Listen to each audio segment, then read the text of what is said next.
You know, it's like rain on your wedding day. Except it isn't. Over the years, tons of people have made fun of the Alanis Morissette song Ironic, and I'm gonna try really hard not to. I mean, it's a song about irony that was clearly written by someone who doesn't know or care what irony is. Because it gets it wrong way more often than it gets it right. And isn't that ironic? No, not really, because you don't expect a pop song to be accurate or intelligent. Let me explain.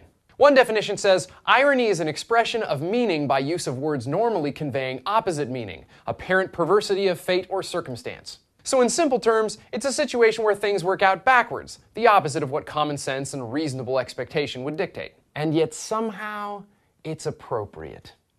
That's how I define it. Rain on your wedding day isn't ironic, it just sucks. Unless you like rain. Now, if you had your wedding indoors to keep from getting wet on your wedding day and a pipe in the ceiling burst, well then that's ironic, because you planned it indoors specifically to stay dry and that's what you would have expected to happen, but it didn't. So what is irony and how do you spot it? Well, there are three main kinds of irony: situational, dramatic, and verbal, and each one is very different.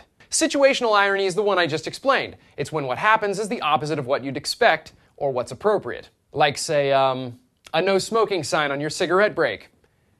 Except that's not ironic. But a no smoking sign on your cigarette break in the employee lounge of the Philip Morris Tobacco Company is situationally ironic, because that's the last place you'd expect to have that problem.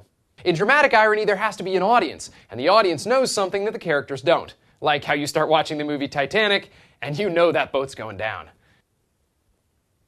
Even though nobody else does. Or like in a murder mystery TV show where you see who the bad guy is in the beginning, but no one else knows. Yet. But be careful, dramatic irony is not the same thing as foreshadowing, which is the hint of a possible future event in the story. Dramatic irony is when the audience knows something that one or more of the characters doesn't. The third is verbal irony, which is when a writer or speaker expresses the opposite of what they really mean to say. People will often say a verbally ironic statement was sarcasm, when in fact it was hyperbole, litotes, double entendre, or something else miscategorized as sarcasm.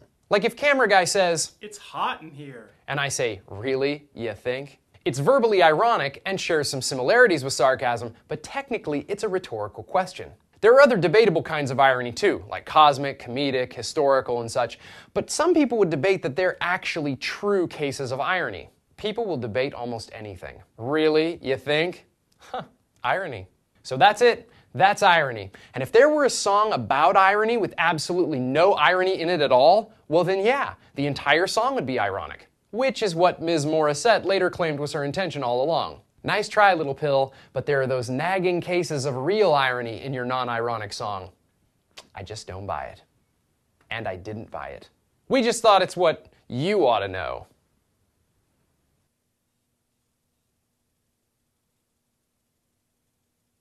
And we can't have pop culture educating you. That's like watching the news to get informed. You'll just end up all messed up.